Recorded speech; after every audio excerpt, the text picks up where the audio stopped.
Hi, everybody. Thanks for being here, and special thanks to Tina, of course, and Shauna for all the work. So, did you ever wonder what it's really like in the spirit world? You probably saw a little bit of it here and there going around this old life. So I'm going to give a little bit of Tibetan yoga, maybe a little Bhakti yoga and Kundalini yoga on some techniques that have been around 5,000 years. I'll do a couple songs in honor of Zeke, and I got the hat because Zeke and Tina are hat people, and want to honor everything can come up with. Yeah, so there's something on YouTube on how to give speeches. I looked at. He said, all the people that are alive now are far more than all the people that ever died. In Hatha Yoga, there's something about, well, Swami Satchidananda has a little kind of prayer where you say, at the end of it, you say, may I be freed from death, join with immortality, be freed from the unreal, lead me from death to immortality, lead me from the unreal to the real. Swami Satchidananda, you can find his invocation. So if I'm not sure myself about the whole idea, immortality, I know for sure it means the soul. And there's science now coming on that can make you live 100, 200, 300 years coming in the yugas of Hindu Vedas. The yugas are different ages of the universe. The first one, the Satya Yuga, the best age, people live to be 10,000 years maybe. Then there's, and the next age is 100,000. This is the worst age. This 432,000 years.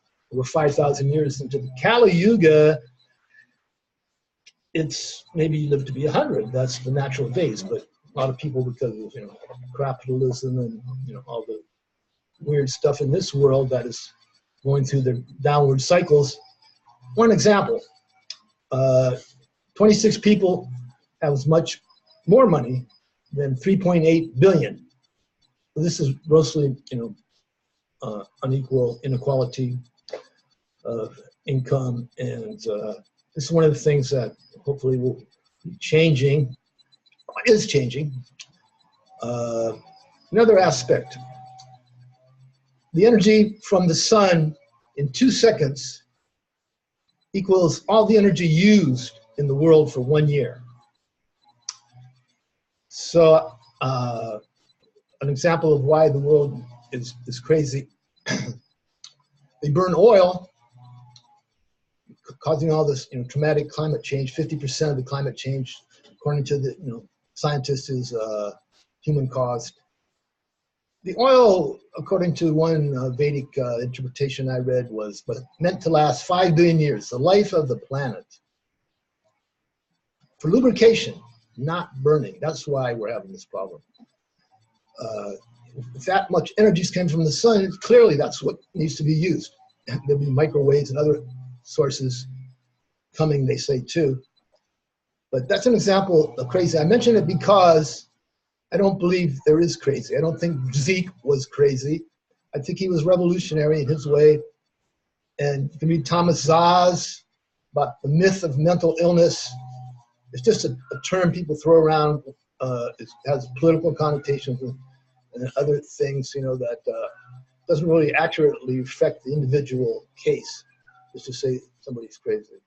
So that's some aspect of it. This is Professor Said again, here, trying to do the memorial for Zeke. So this song is Don McLean, Vincent, about the painter Vincent van Gogh. And there's a couple lines that I think are very relevant to Zeke. What I remember about Zeke, well, many things, 40 years of things, but One of the highlights was listening to him improvise on drums at Alameda, in Alameda as a teenager. This fantastic improvisation, completely natural genius, and on the bass. And my dream was to get him to Oregon and get the music going, and it wasn't meant to happen.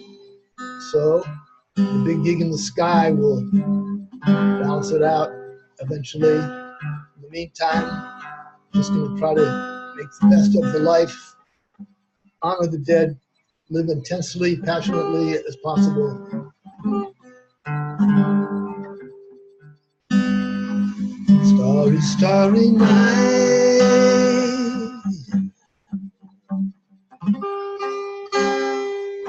paint your palette blue and gray. Look out on a summer's day, with eyes that know the darkness in your soul. Shadows on the hill, sketches of trees and daffodils. Catch the breeze and the wind chill, in colors on the snowy linen land. Now I understand what you tried to say to me.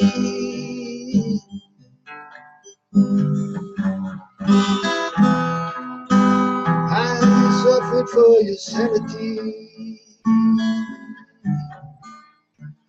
how you tried to set them free.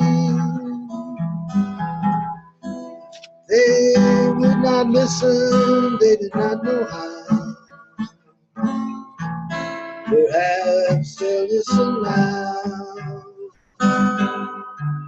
Starry, starry night, round the way, swirling clouds and holidays, reflecting Zeke, your eyes and glowing hue, color changing too,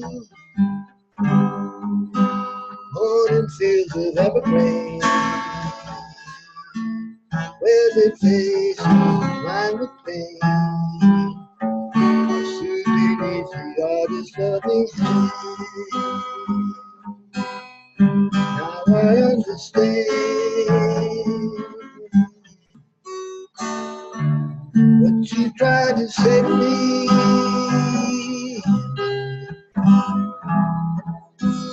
How you suffered for your sanity, how you tried to set them free. They would not listen, they did not know how. Perhaps they'll listen now. And when no hope is left inside, on that starry, starry night, to be loved, others often do.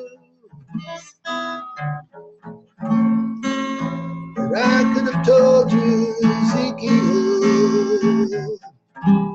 this world was never meant for one as beautiful as you.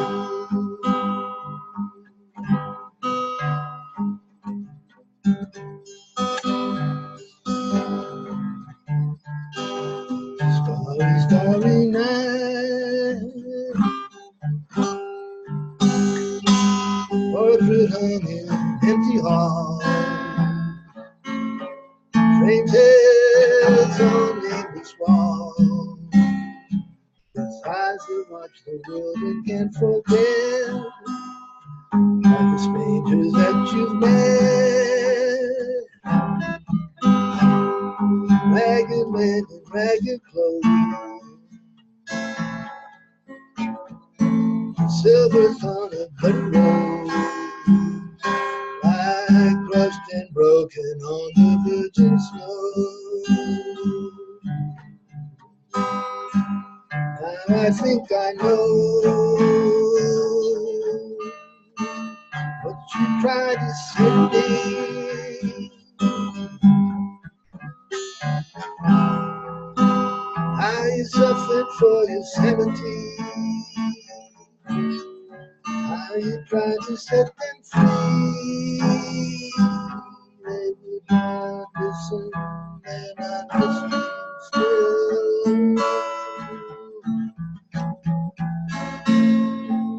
Put hands, they never will.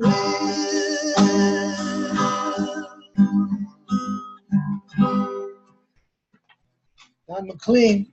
Okay, well, just want to do one other little one here now, a little harmonica tune. You can see a lot of them at YouTube, Todd Said, T-O-D-D-S-A-E-D at YouTube. But this one is Bringing It Home. So I'm thinking bringing it home, I mean, yeah, to here, but also, you know, to your spiritual home and every home, all the dimensions you exist on, they say, and all those things that are worth looking into. Okay, so let me try this one. Bring It On Home.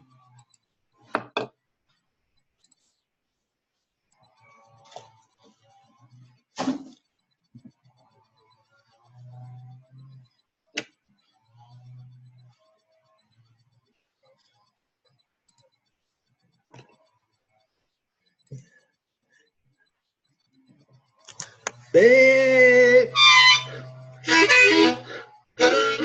baby,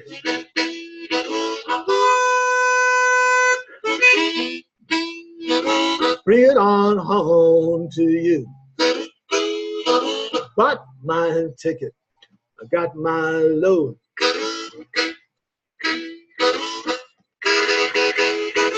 Doctor done hollered, I'm bored.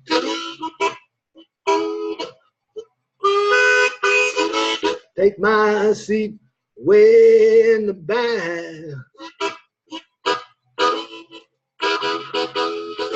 Watch this train going down the track.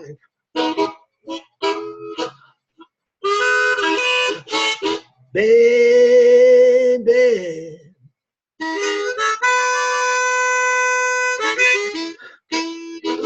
baby,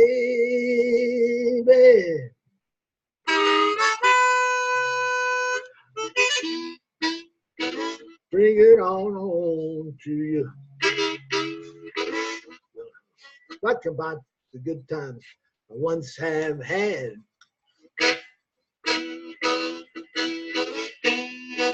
So darn happy and my heart got glad.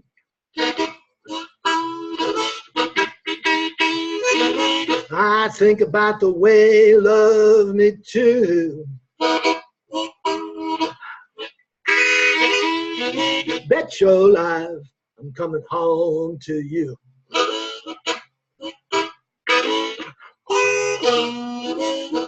Come home. Bring it on home. Bring it on home. Gonna bring it on home now. Gonna bring it on home. Bring it on home to you.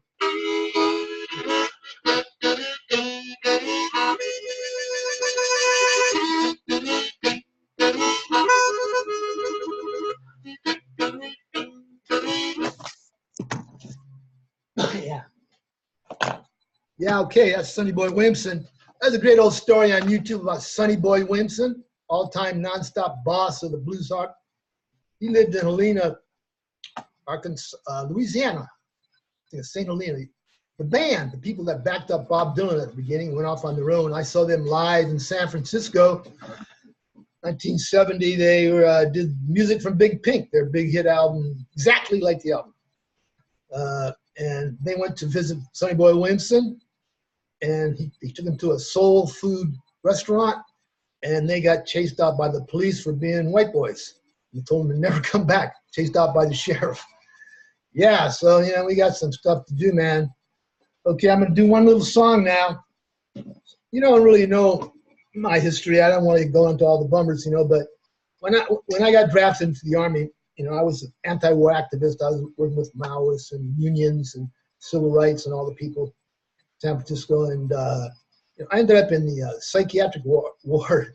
I tried to get out, I did some LSD, and it's not too far from where you are at the Presidio, the Army fort in San Francisco. And I was up there with the combat veterans, who were whacked out, and other guys. And for 10 days, halfway through, it's the summer of love. It's July 1967. I'm missing all the action with the hippies. I can see downtown San Francisco. Oh, what are we doing? So I'm walking around the ward, and I look out the window by myself. Everybody's sleeping. A light from outside the universe started shimmering. All of a sudden, pop! It was like this vibe of infinite mercy and love. It started with vibes coming up from the city. Very powerful vibes. All the hippies, I guess, doing their meditations and their love, and it sent me up there. And my mouth was forced wide open. I was terrified, and it was God contacted me to let me know it was okay. I lay in my bunk. I could see the molecules in my brain, and I had a voice going, "The answers are within." They sent me back to duty. And about 5 days later, I was walking like on Satori, 3 inches off the ground. Lights was coming off me. I was healing guys. I got back to duty and refused orders to go kill innocent women and children in Vietnam and to help U.S. imperialism. I wasn't going to do that, I told them. So yeah, I ended up actually 17 months. And they put me in solitary confinement for about 2 months. So it was rugged, and that was about 1967, and I got out. So I know there's a God because I personally experienced it. Stephen Hawking's the great physicist doubts it, but he's going to find out now that he died, otherwise. But when I was in the Army band, when I was in the Army prison, I ended up in the band the last 6 months. I got out early. I was first chair. I ended up being first chair. I was first chair in the 8th grade. I was a natural on the trumpet. I'm just going to do a little trumpet piece here, let you know I'm trying every day, never quit. This is A Sophisticated Lady by Duke Ellington, kind of jazz.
Okay, Sophisticated Lady by Duke Ellington.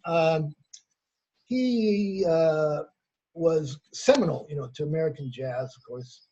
And at the University of California, Santa Cruz, I got my bachelor's in Asian history and a master's in later Chico in Asian history. So I did the 17 years in Asia with those credentials, 9 years as a professor. My professor, John Zeke, just died. And I just found out I was going to the reunion in April in Santa Cruz. So I did a paper for him on Duke Ellington, and Thomas Benton, an American artist, and Ethel Waters, the Black soul lady singer, who was strong Catholic and had a hard childhood, and was did the shimmy and introduced some little things to performing that brought it up a level for the blues singing she was doing. And I got a great review on that, and I showed him his recommendation letters a couple of years ago at the reunion. And then I showed him the recommendation letters from Korea, so he could see that he had saved a life, because I was a Vietnam-era vet with many lost years, and how seminal he was, crucial mentor. And many other people were raving about him.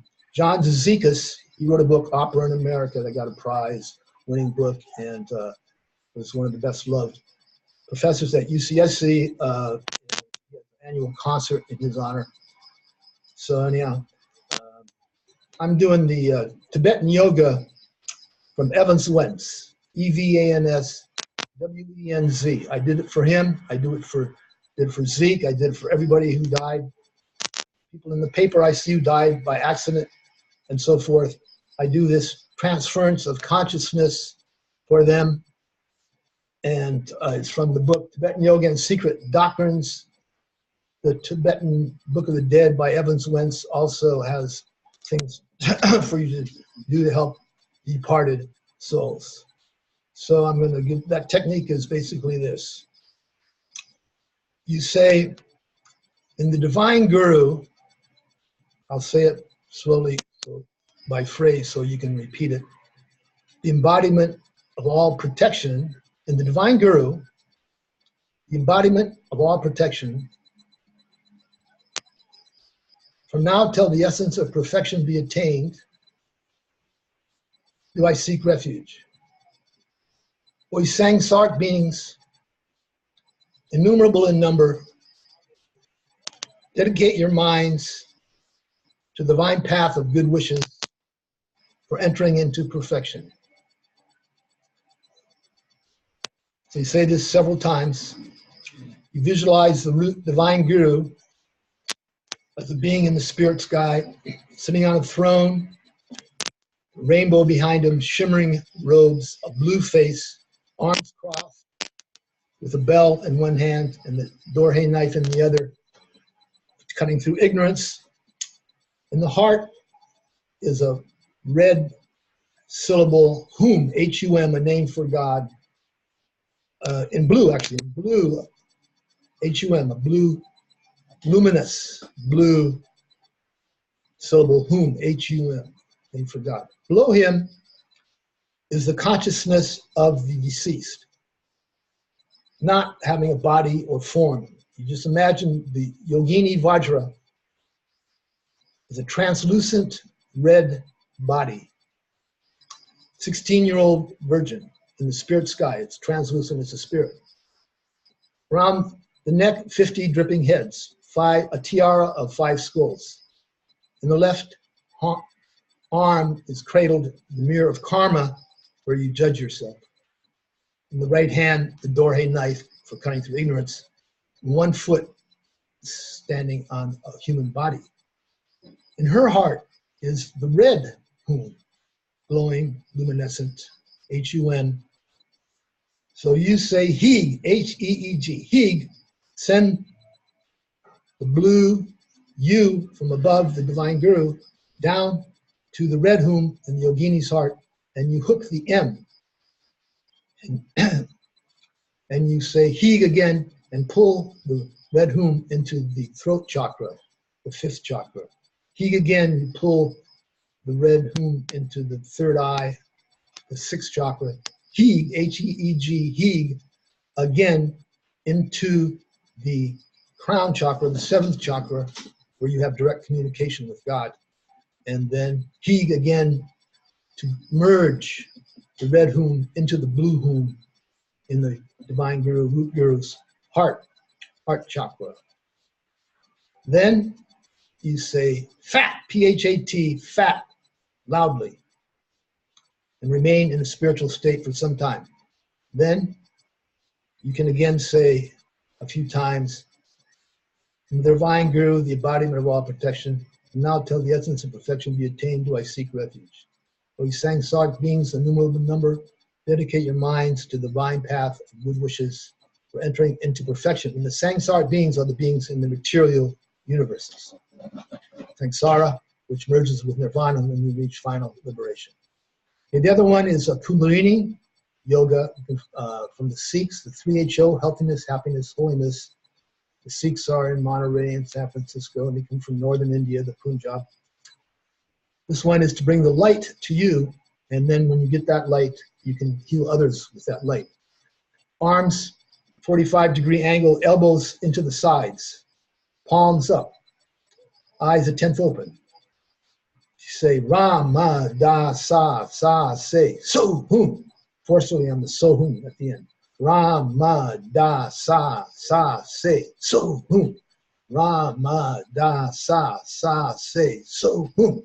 Continue up to 11 minutes. This is for bringing you the healing light. Okay, I'm going to give one other one from the Tibetan yoga, the highest mantra. They say, Tadyata gate, gate gate, paragate, parasamgate, bodhisvaha. Means, oh wisdom, wisdom, departed to the other shore. Oh wisdom, wisdom, wisdom, embarked on the other shore, bodhisvaha. It means what the Buddha did, going to the other shore of nirvana with the wisdom. Okay, two other little ones. One is common knowledge, I think, about the Hare Krishnas, the International Krishna Consciousness Society, worshiping Krishna from 5,000 years ago, the reincarnation of God on the earth. Hare Krishna, Krishna Krishna, Hare Hare, Hare Rama, Rama Rama, Hare Hare. Hare Krishna, Krishna Krishna, Hare Hare, Hare Rama, Rama Rama, Hare Hare. Hare Krishna, Krishna Krishna, Hare Hare, Hare Rama, Rama Rama, Hare Hare. Chant this 16 times, like that, in one day, to get in touch with infinity, to get through the Kali Yuga age that we're in, and those kind of things.